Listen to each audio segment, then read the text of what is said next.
Hello friends, welcome to Visnees family vlogs. നമ്മളിന്ന് പഠിക്കാൻ പോകുന്നത് ന്യായാധിപന്മാർ 11-ാം അധ്യായം 33 മുതൽ 36 വരെയുള്ള വാക്യങ്ങളാണ്. അപ്പോൾ നമുക്ക് ആദ്യത്തെ വാക്യം നോക്കാം. ന്യായാധിപന്മാർ 11-ാം അധ്യായം 33-ാം വാക്യം.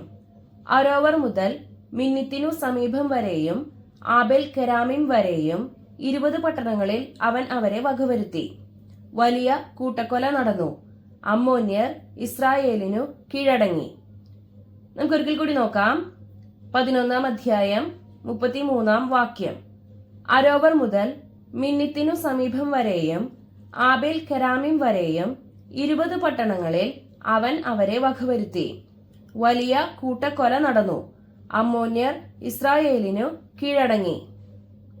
നമുക്കൊരിക്കൽ കൂടി വായിക്കാം. ന്യായാധിപന്മാർ 11-ാം അധ്യായം 33-ാം വാക്യം. അരോവർ മുതൽ മിന്നിത്തിനു സമീപം വരെയും ആബേൽ കെരാമിം വരെയും 20 പട്ടണങ്ങളിൽ അവൻ അവരെ വകവരുത്തി. വലിയ കൂട്ടക്കൊല നടന്നു. അമ്മോന്യർ ഇസ്രായേലിനു കീഴടങ്ങി. നമുക്കിനി അടുത്ത വാക്യം നോക്കാം. ന്യായാധിപന്മാർ 11-ാം അധ്യായം 34-ാം വാക്യം. ജഫ്ത മിസ്പായിലുള്ള തന്റെ വീട്ടിലേക്ക് വന്നു. അതാ അവന്റെ മകൾ തപ്പുകൊട്ടി നൃത്തം വച്ച് അവനെ എതിരേൽക്കാൻ വരുന്നു. അവൾ അവന്റെ ഏകസന്താനമായിരുന്നു. വേറെ മകനോ മകളോ അവനില്ലായിരുന്നു. നമുക്കൊരിക്കൽ കൂടി നോക്കാം. 11-ാം അധ്യായം 34-ാം വാക്യം. ജഫ്ത മിസ്പായിലുള്ള തന്റെ വീട്ടിലേക്ക് വന്നു. അതാ അവന്റെ മകൾ തപ്പുകൊട്ടി നൃത്തം വച്ച് അവനെ എതിരേൽക്കാൻ വരുന്നു. അവൾ അവന്റെ ഏകസന്താനമായിരുന്നു. വേറെ മകനോ മകളോ അവനില്ലായിരുന്നു. നമുക്കൊരിക്കൽ കൂടി വായിക്കാം. ന്യായാധിപന്മാർ 11-ാം അധ്യായം 34-ാം വാക്യം. ജഫ്ത മിസ്പായിലുള്ള തന്റെ വീട്ടിലേക്ക് വന്നു. അതാ അവന്റെ മകൾ തപ്പുകൊട്ടി നൃത്തം വച്ച് അവനെ എതിരേൽക്കാൻ വരുന്നു. അവൾ അവന്റെ ഏകസന്താനമായിരുന്നു. വേറെ മകനോ മകളോ അവനില്ലായിരുന്നു. നമുക്കിനി അടുത്ത വാക്യം നോക്കാം. ന്യായാധിപന്മാർ 11-ാം അധ്യായം 35-ാം വാക്യം. അവളെ കണ്ടപ്പോൾ അവൻ വസ്ത്രം കീറിക്കൊണ്ട് പറഞ്ഞു, അയ്യോ മകളെ, നീ എന്നെ ദുഃഖത്തിലാഴ്ത്തിയല്ലോ. നീ എന്നെ വല്ലാത്ത വിഷമത്തിലാക്കിയിരിക്കുന്നു. ഞാൻ കർത്താവിന് വാക്ക് കൊടുത്തുപോയി. നേർച്ചയിൽ നിന്നും പിന്മാറാൻ എനിക്ക് സാധിക്കുകയില്ല. നമുക്കൊരിക്കൽ കൂടി നോക്കാം.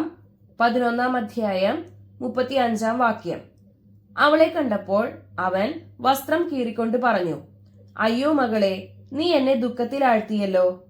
നീ എന്നെ വല്ലാത്ത വിഷമത്തിലാക്കിയിരിക്കുന്നു. ഞാൻ കർത്താവിന് വാക്കു കൊടുത്തുപോയി.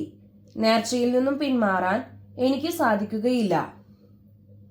നമുക്കൊരിക്കൽ കൂടി വായിക്കാം. ന്യായാധിപന്മാർ 11-ാം അധ്യായം 35-ാം വാക്യം. അവളെ കണ്ടപ്പോൾ അവൻ വസ്ത്രം കീറിക്കൊണ്ട് പറഞ്ഞു, അയ്യോ മകളെ, നീ എന്നെ ദുഃഖത്തിലാഴ്ത്തിയല്ലോ. നീ എന്നെ വല്ലാത്ത വിഷമത്തിലാക്കിയിരിക്കുന്നു. ഞാൻ കർത്താവിന് വാക്കു കൊടുത്തുപോയി. നേർച്ചയിൽ നിന്നും പിന്മാറാൻ എനിക്ക് സാധിക്കുകയില്ല. ഇനി നമുക്ക് അടുത്ത വാക്യം നോക്കാം. ന്യായാധിപന്മാർ 11-ാം അധ്യായം 36-ാം വാക്യം. അവൾ പറഞ്ഞു, പിതാവേ, അങ്ങ് കർത്താവിന് വാക്കു കൊടുത്തെങ്കിൽ അതനുസരിച്ച് എന്നോട് ചെയ്തുകൊള്ളുക. കർത്താവ് ശത്രുക്കളായ അമ്മോന്യരോട് പ്രതികാരം ചെയ്തല്ലോ. നമുക്കൊരിക്കൽ കൂടി നോക്കാം. ന്യായാധിപന്മാർ 11-ാം അധ്യായം 36-ാം വാക്യം. അവൾ പറഞ്ഞു, പിതാവേ, അങ്ങ് കർത്താവിന് വാക്കു കൊടുത്തെങ്കിൽ അതനുസരിച്ച് എന്നോട് ചെയ്തുകൊള്ളുക. കർത്താവ് ശത്രുക്കളായ അമ്മോന്യരോട് പ്രതികാരം ചെയ്തല്ലോ. നമുക്കൊരിക്കൽ കൂടി വായിക്കാം. ന്യായാധിപന്മാർ 11-ാം അധ്യായം 36-ാം വാക്യം.